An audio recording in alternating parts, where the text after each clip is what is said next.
sino sobre la personalidad de Stalin. Resultado, a todos nosotros nos dejaron libres, excepto a tu papá, por comunista. Entonces, él fue a reclamarle a mi papá esa situación y dice, cuando fui a discutir con él, me di cuenta que tu papá no podía decir mentiras. Es decir, estaba más allá de él no podía mentir. En ese sentido, ¿qué discutí? No discutí nada, porque ¿qué voy a discutir con ese hombre? No podía. Eso es una de las posibles discusiones que nos pueden achacar, pero no hubo ni siquiera discusión.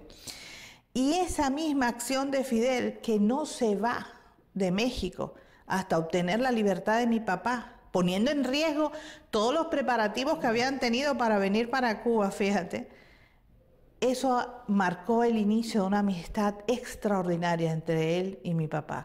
Mi papá reconoció en Fidel un verdadero jefe militar, que responde por cada uno de sus hombres, en todas las situaciones, en cualquier momento.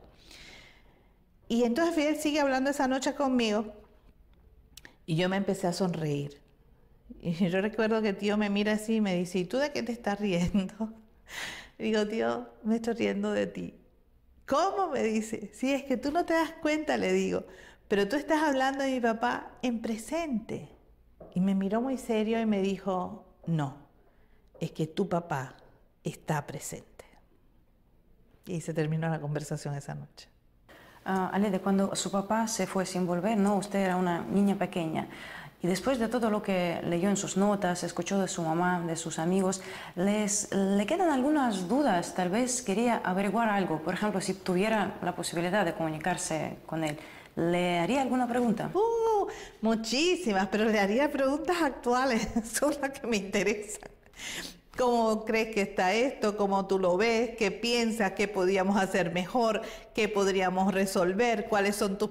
Montones de preguntas le haría a mi papá, pero sobre todo me sentaría en sus piernas y lo acariciaría. Eso sí. La imagen de su padre, ¿no? Ahora se puede ver en cualquier rincón del mundo. Es muy conocida, muchos seguidores compran los objetos con su rostro. ¿Qué es lo que siente usted al verlo? A veces un poco de indignación, porque primero hay imágenes horribles que se están vendiendo. Yo a veces le digo, voy a poner una multa por desfiguración de rostro, porque mi papá era un hombre muy bonito y hacen unas figuras horribles. Pero por otra parte, siempre trato de decirles que las imágenes pueden ser vacías. Lo importante es llenarlas de contenido y llenarlas de su obra, de su vida, conocerlo realmente. A veces le digo, bueno, ¿por qué tú tienes esa camiseta con la imagen del Che, por ejemplo? Me dice, doctora, ¿cómo usted me pregunta eso? Me dice. Digo, sí, es que quiero saber. Me dice, mire, cuando yo estoy en las pruebas de la universidad, que me siento mal, que pienso que no voy a pasar, miro la imagen del Che, digo, si él pudo, yo también. Y voy adelante.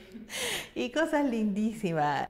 Y eso habla de que a pesar de todas las propagandas, de todas las tonterías que dicen, los pueblos no se dejan engañar ni manipular realmente. Ellos sienten las figuras, sienten a los hombres, sienten a las mujeres que realmente marcan la historia de los pueblos. La lucha armada como método de resistencia, que fue promovido por su padre, hoy en día es muy cuestionada por muchas personas. ¿Qué cree usted sobre esta continuidad del legado de su padre? Y ante todo me refiero a las acciones de las FARC en Colombia. No, mira, ya te explicaba que las ideas del Che no son simplemente disparar o no disparar, sino buscar soberanía, libertad, independencia. Ahora, los medios para buscar esto lo tienen que decidir los pueblos. Por ejemplo, lo que está pasando en este momento, es decir, un movimiento revolucionario, un movimiento armado, decide de poner las armas con ciertas condiciones. Pero ese gobierno está negociando si sí, si no, si esto. Eso enlentece todo el proceso de paz. Mientras tanto, hay agresiones también a ese movimiento, ellos se defienden, ellos actúan.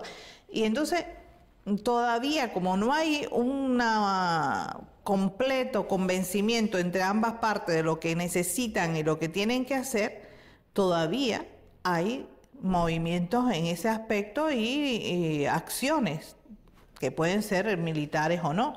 Entonces, en ese sentido, yo pienso que es una decisión de los que están trabajando, de los que están luchando.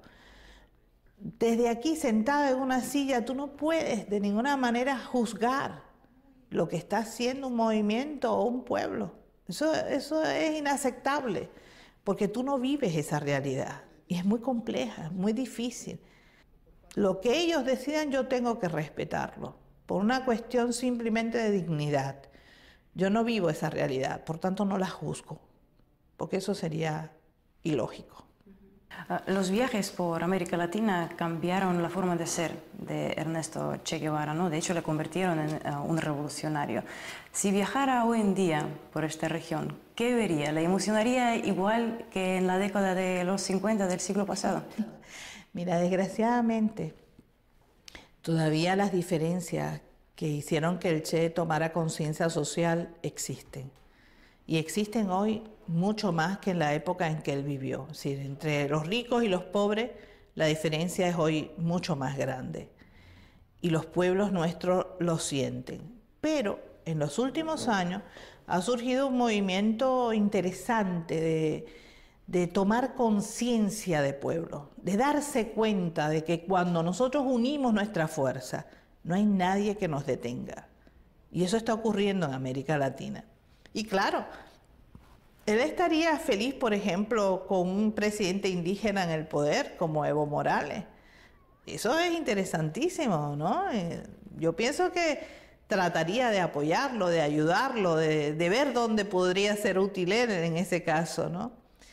El movimiento en Venezuela, una revolución bolivariana, un presidente que por primera vez hace dueño al pueblo de su petróleo, de sus recursos naturales.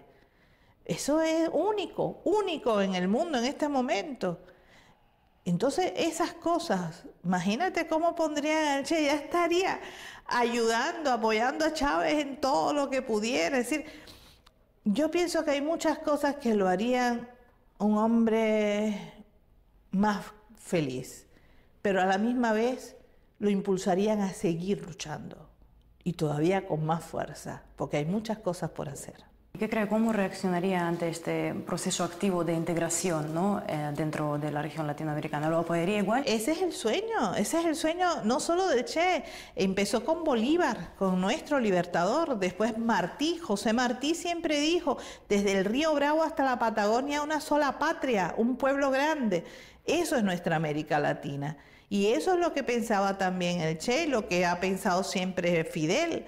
La única manera decía el Che, de presentar resistencia al enemigo de todos nuestros pueblos, la unidad latinoamericana. Y el enemigo de nuestros pueblos es Estados Unidos de Norteamérica. Eso queda, por supuesto, bien claro en sus palabras. Si nos referimos en particular a Cuba, ¿no? ¿Qué cree? ¿Estaría orgulloso al ver, qué sentiría al ver cómo viven los cubanos hoy en día en el siglo XXI?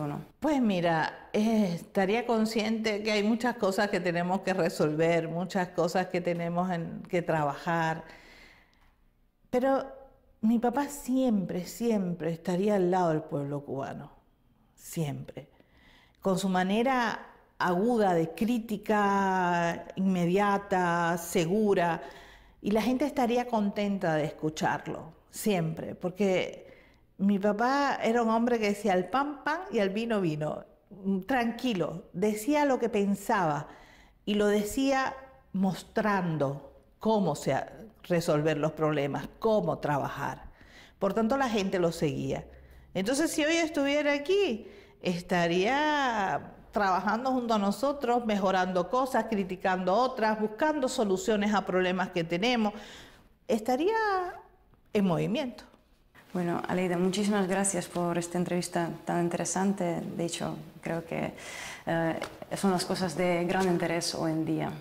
Gracias a ustedes también. Muchas gracias. Esperamos que haya sido de su interés. Hasta luego.